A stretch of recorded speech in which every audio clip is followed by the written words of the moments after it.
హల్లెలూయా. చిన్న ప్రార్థన చేసుకుని వాక్యాన్ని ధ్యానం చేసుకుందాం. పరిశుద్ధము నిష్కళంకమైన యేసయ్య రక్తం ద్వారా తండ్రి మీ సన్నిధిలో ప్రార్థన చేస్తూ ఉన్నామయ్యా. అయ్యా, మా మధ్య ఉన్న మా దైవమా మీకు వందనాలు. ఈ వాక్య భాగములలో నుండి మీరు మా అందరితో మాట్లాడండి. మీరు మాట్లాడుచూ ఉండగా వినగలిగే చెవిని దయచేయండి. హృదయములు తెరవబడే కృపను దయచేయండి. అనుసరించే జీవితాలను మాకిమ్మని, స్తుతించే భాగ్యాన్ని ఇమ్మని, మీరు మహిమ పొందమని యేసు నామములో అడిగి పొందుకొని ఉన్నాము స్వామి. ఆమేన్. 98 ఈ 1వ వచనాన్ని 2వ వచనాన్ని మనం చూసినట్లయితే, యెహోవా ఆశ్చర్య కార్యములు చేసి ఉన్నాడు, ఆయనను గూర్చి క్రొత్త కీర్తన పాడుడి. ఆయన దక్షిణ హస్తము, ఆయన పరిశుద్ధ బాహువు ఆయనకు విజయము కలుగజేసి ఉన్నది. యెహోవా తన రక్షణను వెల్లడి చేసి ఉన్నాడు, అన్యజనుల ఎదుట తన నీతిని బయలుపరచి ఉన్నాడు. ఇక్కడ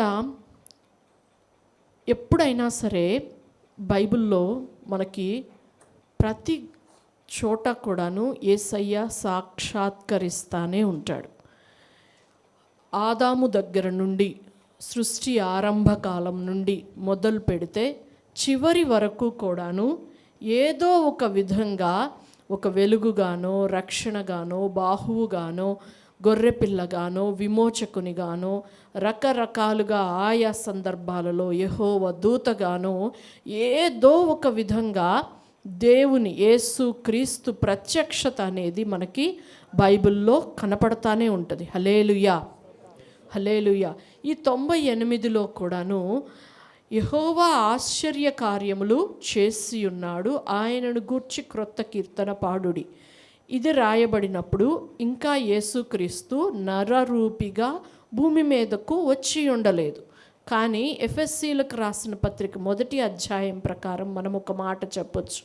ఏంటి అనంటే, జగత్తు పునాది వేయబడక మునుపే ఆయన దయా సంకల్పము చొప్పున, ఆయన ప్రేమపూర్వకమైన సంకల్పము చొప్పున క్రీస్తునందు మనల్ని ఏర్పరచుకున్నాడు. అంటే జగత్తుకు పునాది వేయబడక ముందు నుంచి కూడాను ఒక రక్షణ ప్రణాళిక, క్రీస్తు, ఇవన్నీ కూడా దేవుని హృదయంలో ఆ యొక్క ఉన్నతత్వంలో ఉన్నాయి. హల్లెలూయా. అయితే ఇక్కడ యెహోవా ఆశ్చర్య కార్యములు చేసి ఉన్నాడు, ఆయనను గూర్చి క్రొత్త కీర్తన పాడుడు. అంటే ఇక్కడ యేసుక్రీస్తు కూడాను పితరుల గురించి ఉదాహరించేటప్పుడు ఒక మాట చెప్తాడు. మీ పితరులు అబ్రహాము, ఆయా పితరులు కూడా నా దినాన్ని చూడాలని చాలా ఆశపడ్డారు, వాళ్ళు దాన్ని చూసి సంతోషించారు అని చెప్పడం మనం గమనిస్తాం. హల్లెలూయా, హల్లెలూయా. అంటే అబ్రహాము ఆది కాలము మొదలుకొని కూడా ఆయన యందు విశ్వాసం ఉంచి ఆయనను ముందు పెట్టుకొని నడుస్తూ ఉన్న భక్తులకు క్రీస్తును గూర్చిన ప్రత్యక్షత దేవుడు అనుగ్రహిస్తూనే ఉన్నాడు. హల్లెలూయా. కనుకనే ఆ ఆశ్చర్య కార్యములు చేసి ఉన్నాడు అంటూ ఆయన గూర్చి క్రొత్త కీర్తన పాడుడి అంట. ఇక్కడ ఒక మాట అంటున్నాడు, ఏంటంటే ఆయన దక్షిణ హస్తము, ఆయన పరిశుద్ధ బాహువు ఆయనకు విజయము కలుగజేసి ఉన్నది. హల్లెలూయా, హల్లెలూయా. ఇక్కడ దేవునికి విజయాన్ని కలగజేసింది ఏంటి అనంటే ఆయన దక్షిణ హస్తము, ఆయన పరిశుద్ధ బాహువు. మహోన్నతుడైన దేవునికి, సర్వశక్తివంతుడైన దేవునికి, తండ్రి అయిన దేవునికి విజయాన్ని కలగజేసినది ఏంటి అనంటే ఆయన దక్షిణ హస్తం, ఆయన పరిశుద్ధ బాహు. ఈ దక్షిణ హస్తం ఏమిటి, పరిశుద్ధ బాహు ఏంటి అనేది మనం చూడాలంటే యెషయా 52:10 గనక మనం ఒకసారి చదివినట్లయితే, యెషయా గ్రంథము 52వ అధ్యాయము 10వ వచనము. సమస్త జనముల కన్నుల ఎదుట యెహోవా తన పరిశుద్ధ బాహువును బయలుపరిచి ఉన్నాడు, భూదిగంత నివాసులందరూ మన దేవుని రక్షణ చూచెదరు. అక్కడ ఏమని చెప్తూ ఉన్నాడండి, జనుల ఎదుటంట ఆయన తన పరిశుద్ధ బాహువుని బయలుపరిచాడు అని చెప్తూ తర్వాత భూ దిగంత జనులందరూ కూడా ఆయన రక్షణని చూశారు అని అంటున్నారు. అలాగే 53:1 చూసినట్లయితే, అదే యెషయా 53:1 చూసినట్లయితే, మేము తెలియజేసిన సమాచారము ఎవడు నమ్మెను? యెహోవా బాహువు ఎవనికి బయలుపరచబడెను? ఇంకొంచెం, లేత మొక్కవలెను ఎండిన భూమిలో మొలిచిన మొక్కవలెను అతడు ఆయన ఎదుట పెరిగెను. చాలండి. ఇక్కడ ఏమంటున్నాడు? యెహోవా బాహువు ఎవరికి బయలుపరచబడెను? అసలు మేము చెప్పిన సమాచారం ఎవడు వింటున్నాడు, ఎవడు నమ్ముతున్నాడు? అతడు ఎలా ఉన్నాడు? ఎండిన భూమిలో మొలచిన లేత మొక్కవలే ఉన్నాడు అంటాడు. ఆ అధ్యాయం మొత్తం కూడా మనం చదువుకుంటే క్రీస్తు ఎలా జన్మిస్తాడు, ఎలా ఉంటాడు, ఆయన ఎటువంటి మరణాన్ని, శ్రమని అనుభవించబోతున్నాడు, ఆ విషయాలన్నీ కూడా విస్తారంగా రాయబడి ఉంటాయి. చాలా స్పష్టంగా కొత్తగా దేవుణ్ణి నమ్ముకొని వస్తున్న వాళ్ళకు కూడా 52వ యెషయా గ్రంథం చదివితే ఇది మొత్తము యేసుక్రీస్తు గురించే వ్రాయబడి ఉంది కదా అనేది, 53వ యెషయా గ్రంథాన్ని చదివితే ఇది యేసుక్రీస్తు గురించే రాయబడింది కదా అన్నది స్పష్టంగా తెలుస్తుంది అన్నమాట. ఎందుకంటే ఆ బొచ్చు కత్తిరించు అని ఎదుట గొర్రె పిల్ల ఎలా ఉందో అలా నేను మౌనంగా ఉన్నాను, నన్ను నలగొట్టడం ఆయనకి ఇష్టమాయను, నాకు చాలా శ్రమలు కలిగాయి అంటే ఆ మరణకరమైన ఆ శ్రమలు మొత్తం యేసుక్రీస్తు అలా స్పష్టంగా కనపడతారు. దానికి ఇంట్రడక్షన్గా ఏమంటున్నాడు? ఆయన బాహువు అని చెప్తూ ఈ విషయాలన్నీ రాశాడు. అంటే దేవుని యొక్క బాహువు, పరిశుద్ధ బాహువు, ఆయన దక్షిణ హస్తము మరి ఏదో కాదు కానీ యేసుక్రీస్తు ప్రభువే అన్న విషయాన్ని మనం గ్రహించుకోవచ్చు. హల్లెలూయా, హల్లెలూయా. 59లో కూడా ఆయన రక్షింపనేరకుండునట్లు ఆయన హస్తము కురుచ కాలేదు అంట అక్కడ రాయబడడం మనం చూస్తాం. ఇంకా 59:16లో కూడా ఒక మాట ఉంటుంది. యెషయా గ్రంథం 59:16లో, సంరక్షకుడు లేకపోవుట ఆయన చూచెను, మధ్యవర్తి లేకుండుట చూచి ఆశ్చర్యపడెను, కాబట్టి ఆయన బాహువు ఆయనకు సహాయం చేసెను. చాలండి. ఇక్కడ కూడాను ఆయన తర్వాత ఇంకా చదివితే, ఆయన నీతియే ఆయనకు ఆధారం ఆయను, నీతిని కవచముగా ఆయన ధరించుకొనెను, రక్షణను తల మీద శిరస్త్రాణముగా ధరించుకొనెను. ఓకే, ఇక్కడ మనం 16 ఇందులో చూస్తే అంటాడు, చాలా ఆ 59 మొత్తం చూస్తే ప్రజలు ఎంత పాడైపోయారో అనేది రాసి ఉంటుంది. నేటి దినాల్లో కూడా అలాగే ఉంది పరిస్థితి. ఆ వచనాలన్నీ చూస్తే ఎక్కడో ఏదో జరిగింది రాసినట్టుగా ఉండదు. ఎంత దారుణంగా ప్రజలు ఉన్నారు అనేది, అంటే మా పాపాలు మా మీద సాక్ష్యం పలుకుచున్నాయి, మా తిరుగుబాటు క్రియలు కనబడుతున్నాయి, మా దోషాలు మాకు తెలిసే ఉన్నాయి, హృదయాన యోచించుకొని అసత్య మాటలు పలుకుట ఇలాంటివే మా వల్ల కలుగుతున్నాయి, ఇదంతా అన్యాయమే జరుగుతుంది. ప్రజలు ఎవడైతే దుర్మార్గతను విడిచిపెట్టి న్యాయం వైపు తిరుగుతున్నాడో వాడు దోచుకొనబడుతున్నాడు, నీతిగా బ్రతికే వాళ్లకు రోజులుగా అవి అంటారు చూశారు. అలాంటివే అక్కడ అన్నీ కూడా రాసుంటాయి. ఇట్లాంటి పరిస్థితుల మధ్య కూడా ఆయన ఏమంటున్నాడు? సంరక్షకుడు లేకపోవుట ఆయన చూచెను, మధ్యవర్తి లేకుండుట చూచి ఆశ్చర్యపడెను, కాబట్టి ఆయన బాహువు ఆయనకు సహాయం చేసెను. తండ్రి అయిన దేవునికి సహాయం చేసిన బాహువు ఆయన బాహువు, అది ఏదో కాదు, అది పరిశుద్ధ బాహువు, అది ప్రభువైన యేసుక్రీస్తు వారు. ఏమి సహాయం చేశాడు అంటే మధ్యవర్తి లేకుండుట చూసి ఆశ్చర్యపడ్డాడు, సంరక్షకులు లేకుండుట చూసి ఆశ్చర్యపడ్డాడు. అంటే తండ్రి అయిన దేవునికి మధ్యవర్తిత్వం చేయువానిగాను, తండ్రి అయిన దేవునికి ప్రజలను సంరక్షించే సంరక్షకునిగా ఆయన ఎదుట కనపరచబడిన వానిగాను ఆయన పరిశుద్ధ బాహువే నిలబడింది. అదే ఒక గొప్ప ఆశ్చర్య కార్యము. అది ప్రభువైన యేసుక్రీస్తుల వారు జరిగించారు. హల్లెలూయా, హల్లెలూయా. మనము తండ్రితో సమాధాన స్థితిని కోల్పోయాం. పాపము, పాప స్వభావము మన జీవితంలోనికి వచ్చింది. పుట్టుకతోనే పాపము, పుట్టుకతోనే మూర్ఖపు స్వభావము, ఇవన్నీ కూడా మనలో కలుగుతూ ఉన్నాయి. ఇట్లాంటి పరిస్థితుల మధ్య ఒక మధ్యవర్తిత్వం చేయడానికి ఒక బాహువు వచ్చింది. అది ఏదో కాదు, దేవుని బాహువే, పరిశుద్ధ బాహువే, దక్షిణ హస్తము, రక్షణ హస్తము, అది ప్రభువైన యేసుక్రీస్తు.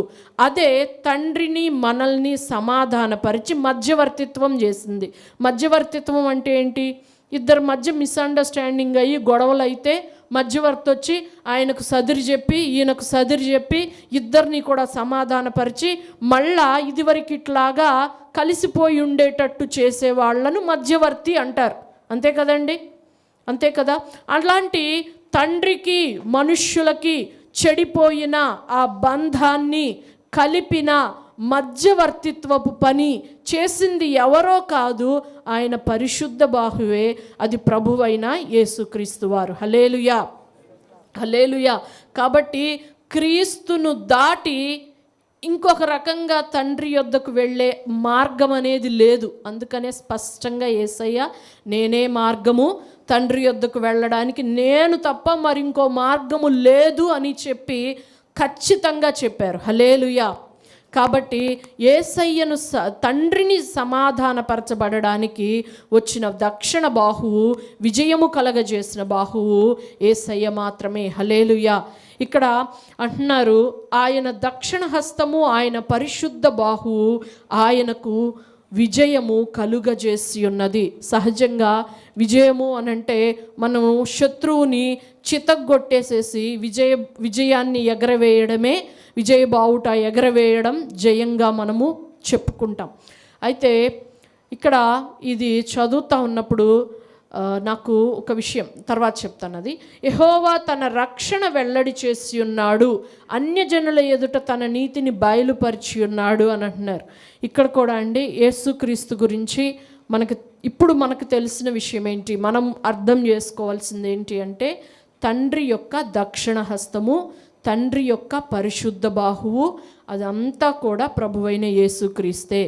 ఆయనే మనకు మధ్యవర్తిత్వం చేశాడు, ఆయనే మనకు సంరక్షకునిగా ఉన్నాడు. ఆయన ఉంటేనే మనము కూడా విజయాన్ని పొందుతాము. తండ్రికి విజయం అనేది, దేవుడికి విజయం ఏంటి అనేది కొంచెం విచిత్రంగా అనిపించినా సరే అది సత్యమేనండి, అది సత్యమే. ఆయన వెలుగైతే వెలుగుకు పోరాటం ఎప్పుడు చీకటితో ఉంటుంది. తండ్రి అయిన దేవుడు వెలుగై ఉంటే చీకటి, అలాగే ఆయన జ్ఞానమై ఉంటే ప్రతి విధమైన అజ్ఞానము. అలాగుననే ఆయన విధేయతకు ప్రేమకు ప్రతిరూపంగా ఉంటే ప్రతి విధమైన తిరుగుబాటు, అలాగుననే ద్వేషము అనేది శత్రువు. ఇవన్నీ శత్రువు.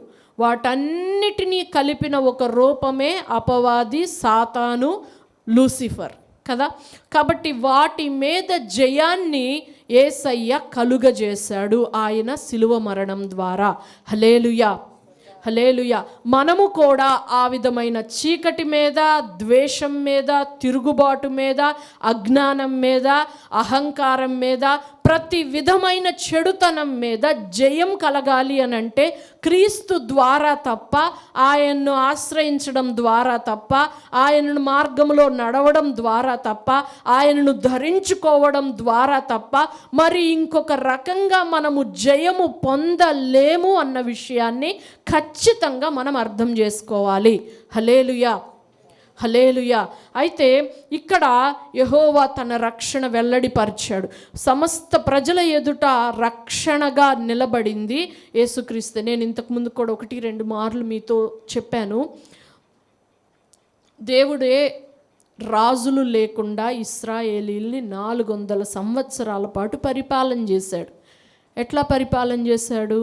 వారికి రక్షకులనిచ్చాడు అని చెప్పి న్యాయాధిపతుల్లో రాయబడి ఉంది. అంటే మిద్యానీయులో, అమాలేకీయులో, లేకపోతే ఫిలిష్తీయులో వాళ్ళ మీదకు వచ్చినప్పుడు ఎవరిని పరిశుద్ధాత్మ ద్వారా, దేవుని ఆత్మ ప్రేరేపణ ద్వారా ఒక వ్యక్తి లేచి వాళ్ళందరినీ అణచి శత్రువులని, ఇశ్రాయేలీల్ని విడిపించి వాళ్ళ ఆహారము, వాళ్ళ యొక్క సంపద తిరిగి ఇశ్రాయేలీలకి ఇచ్చిన వాడినే సంరక్షకునిగా, రక్షకునిగా, న్యాయాధిపతిగా చెప్పాడు.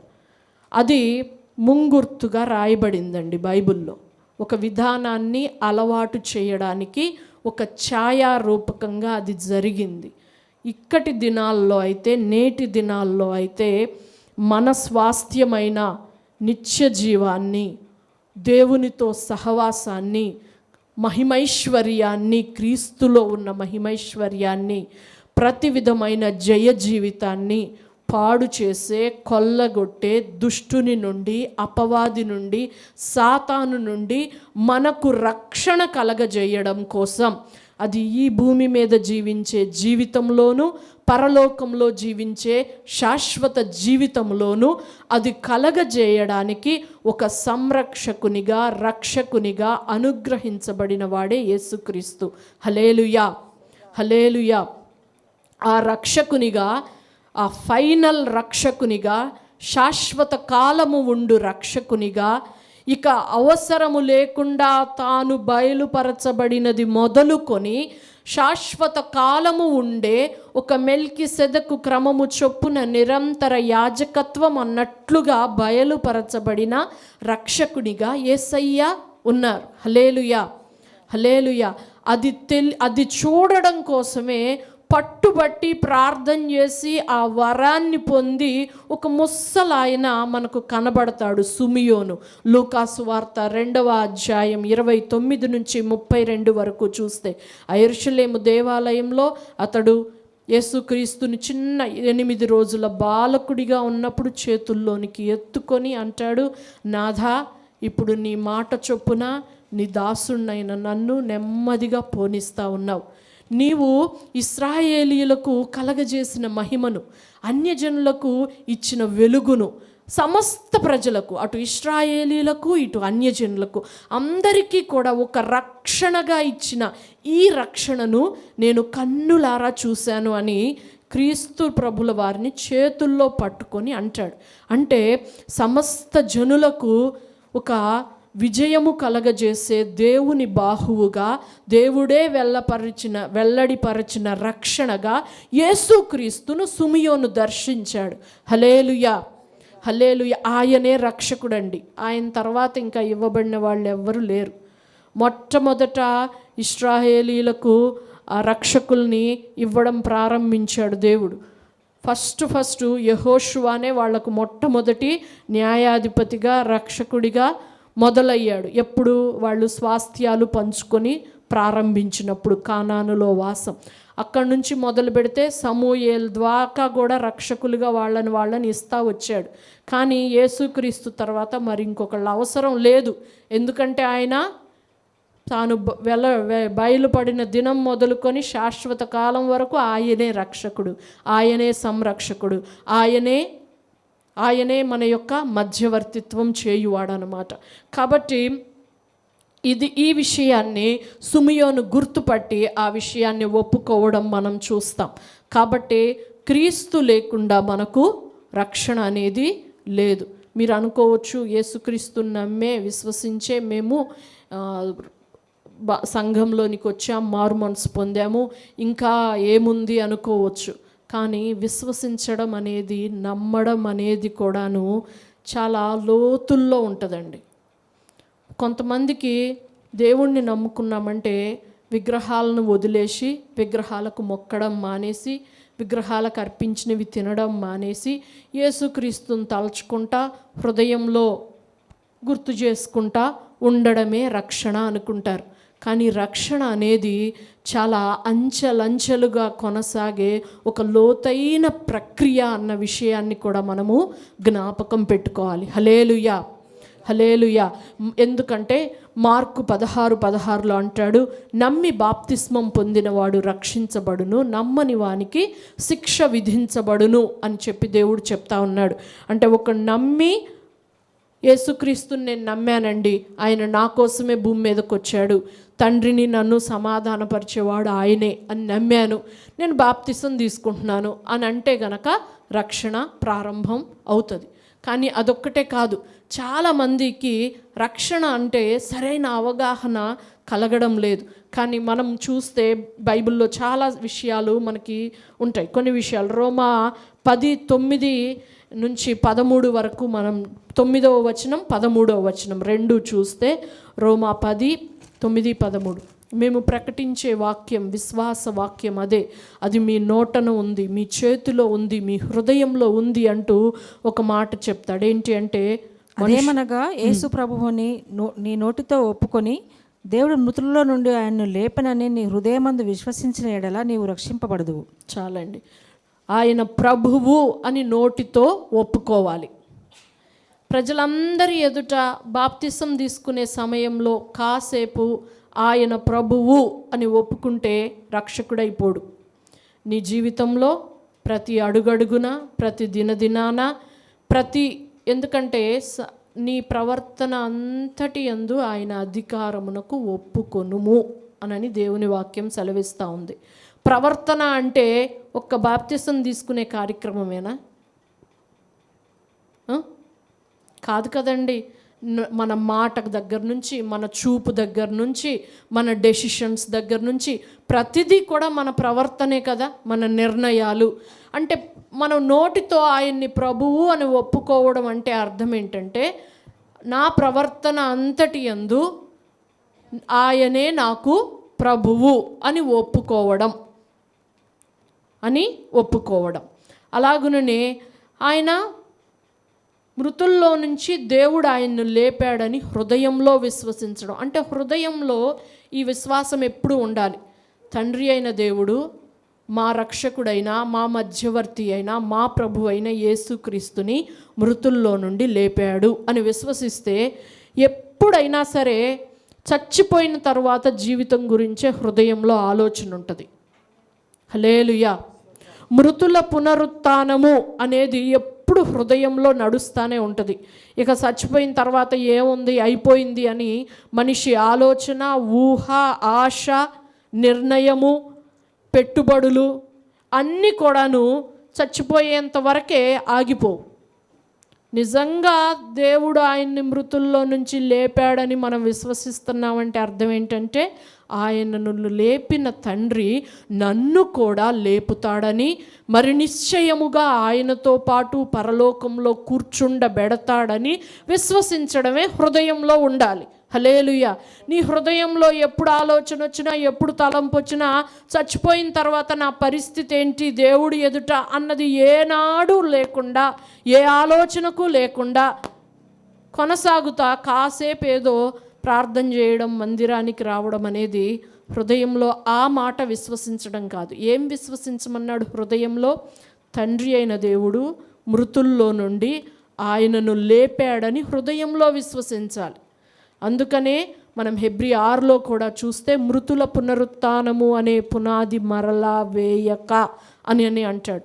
అదే మరలా రోమా 10:13లోకి వస్తే, ఆయన నామమును బట్టి ప్రార్థన చేయువారికి రక్షించుటకు ఆయన సమర్థుడంటే, యేసయ్య నామంలో నేను అడిగితే నాకు ఇది దొరుకుతుంది అన్న విశ్వాసం ఉన్నోడు ఖచ్చితంగా ప్రార్థన చేస్తారు. అంటే ఆ అలవాటు అనేది రక్షణలోనికి మనల్ని నడిపిస్తుంది. ఇంకా ఈ రక్షణ అనేది, ఇటువంటి విశ్వాసం అనేది, ఇటువంటి విశ్వాసంతో జీవితం పెనవేసుకుపోయి కొనసాగడం అనేది చాలా ప్రాముఖ్యమైంది. ఎంత ప్రాముఖ్యమైందంటే హెల్మెట్ అంత ప్రాముఖ్యమైంది. మనం ఇందాక 59, 16, 17లో చూసాం కదా, రక్షణ అనేది శిరస్త్రాణమని యెషయాలో, అలాగుననే 1 తెస్సలోనికల 5:8లో కూడా అంటాడు, రక్షణ నిరీక్షణ అనేది శిరస్త్రాణము అని చెప్తాడు. విశ్వాస ప్రేమ అనేది ఒక కవచం అయితే, రక్షణ నిరీక్షణ అనేది శిరస్త్రాణం అంటాడు. మనము ఎఫ్ఎస్సిలో మనకు సర్వాంగ కవచం గురించి తెలుసండి. ఇవన్నీ ఎంత ముఖ్యమో అన్నిటికంటే చాలా ఇంపార్టెంట్ ఏంటంటే హెల్మెట్ ముఖ్యం కదండి. హెల్మెట్ నిజంగా నేను చెప్తాను, నా సన్నీని దేవుడు కాపాడడానికి వాడుకున్న ఒక వస్తువు హెల్మెట్. హల్లెలూయా, హల్లెలూయా. ఎందుకనంటే వాడికి ఇక్కడ కొంచెం కొట్టుకుంది, మీరు చూశారు కదా, కొట్టుకుపోయింది. ఇక్కడ దెబ్బ తగిలింది, ఇక్కడ కొట్టుకుపోయింది. ఇంకెక్కడ వాడికి శరీరం మీద గాయం అవ్వలేదు. ఇక్కడ లైట్గా చిన్న బోన్ ఫ్రాక్చర్ అయింది. కానీ ఆ బండి భయంకరంగా అయిపోయింది. ఆ హెల్మెట్ డ్యామేజ్ అయిపోయింది. అంటే హెల్మెట్ లేకపోతే ఏమయ్యేది? ఆ దెబ్బ తలకు తగిలేది. హెడ్ ఇంజురీ అయిన వాళ్ళు బ్రతికే ఛాన్సెస్ తక్కువ, ఉండవు కదండి. అంటే దేవుడు ఆయుష్ పొడిగించడానికి, కృప విస్తరింపజేయడానికి, ఒక పాఠం నేర్పించడానికి తనకి అలా వాడుకున్నది ఒక హెల్మెట్, ఒక సాధనంగా హెల్మెట్ని వాడుకున్నాడు కాపాడడానికి. మన జీవితాల్లో కూడా దుష్టుని నుండి, వాడి తాకిడి నుంచి, రెండవ మరణం నుండి, నిత్య నాశనం నుండి మనల్ని రక్షించడానికి దేవుడు వాడుకొనగలిగే సాధనం రక్షణ మాత్రమే. హల్లెలూయా, హల్లెలూయా. అంటే నోటితో ఎప్పుడూ కూడాను ఆయన ప్రభువు, నా దేవుడు నాకు ప్రభువు, అమ్మో ఆయనకి ఇష్టమో లేదో ఈ పని, ఆయనకి ఇష్టమో లేదో ఈ మాట, అది ఆయనను ప్రభువుగా చేసుకున్న ఒక జీవితం మనకు ఉన్నట్టయితే, నోటితో ఎప్పుడు ఆ కన్ఫెషన్ ఉన్నట్టయితే, హృదయంలో దేవుణ్ణి నా యేసయ్యను మృతుల్లో నుంచి లేపిన దేవుడు నన్ను కూడా తప్పకుండా మృతుల్లో నుండి లేపుతాడు. కాబట్టి దీని తర్వాత జీవితంలో నా పరిస్థితి ఏంటి, దేవుని ఎదుట నా పరిస్థితి ఏంటి, పరలోకంలో నా స్థానం ఏంటి, నేను అల్పుణ్ణా, గొప్పవాణ్ణా, ధనము కూర్చుకున్నవాణ్ణా, ఏమీ లేని అనామకుడిగా మూల ఉండేవాణ్ణా, ఇట్లాంటి ఆలోచన హృదయంలో విశ్వాసం ఉన్నోళ్ళకు ఉంటుందండి. అది క్రియల్లో కనపడుతుంది. కానీ నేటి క్రైస్తవ సమాజంలో ఏమైపోయిందంటే, ఇంతకుముందు ఆ దేవుడు, ఇప్పుడు ఈ దేవుడు, అంతేకాని జీవితంలో మార్పు లేదు, ఆలోచనలో మార్పు లేదు, యాటిట్యూడ్లో మార్పు లేదు, ఎందులోనూ మార్పు లేదు. ఇంతకుముందు అక్కడ మొక్కేవాళ్ళం, ఇప్పుడు ఇక్కడ మొక్కుతున్నాం. ఇంతకుముందు ఆ పండగలు చేసేవాళ్ళం, ఇప్పుడు ఈ పండగలు చేస్తున్నాం. ఇదే మార్పు అనుకుంటున్నారు, కానీ హృదయంలో ఆ విశ్వాసం అడుగడుగునా కనపడతలేదు. మాట కన్ఫెషన్లో ఆయన ప్రభువుగా అంగీకరించబడే ప్రవర్తన కనపడటలేదు. కాబట్టి ఈ రక్షణ అనేదండి శిరస్త్రాణం లాంటిది.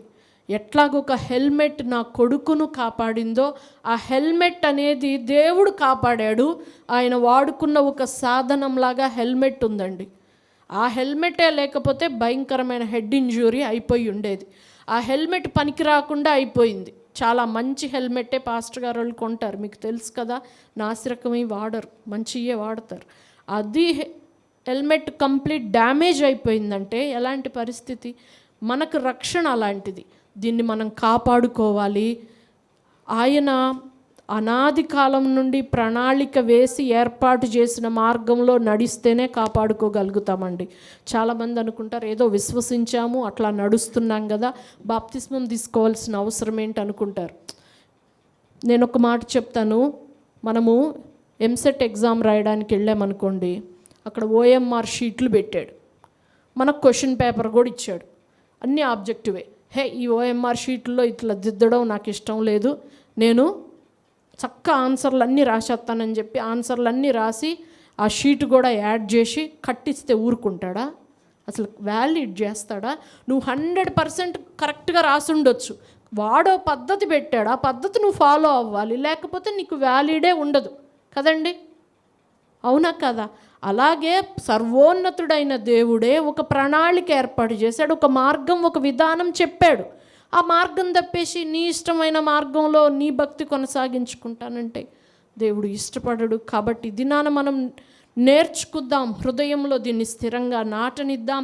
ఆ రక్షణ అనే శిరస్త్రాణాన్ని ఎట్టి పరిస్థితుల్లో పోగొట్టుకోవద్దండి. ఏ కాలో ఏ చెయ్యో ఏదో కొంచెం ఇరిగినా సరే కట్టుకుంటుంది, బాగానే ఉంటుంది, కానీ తలైపోతే జీవితం ఉండదు. కాబట్టి అలా కొనసాగుదాం. దేవుడు అట్టి కృపతో మనల్ని నింపునుగాక. ఆమేన్.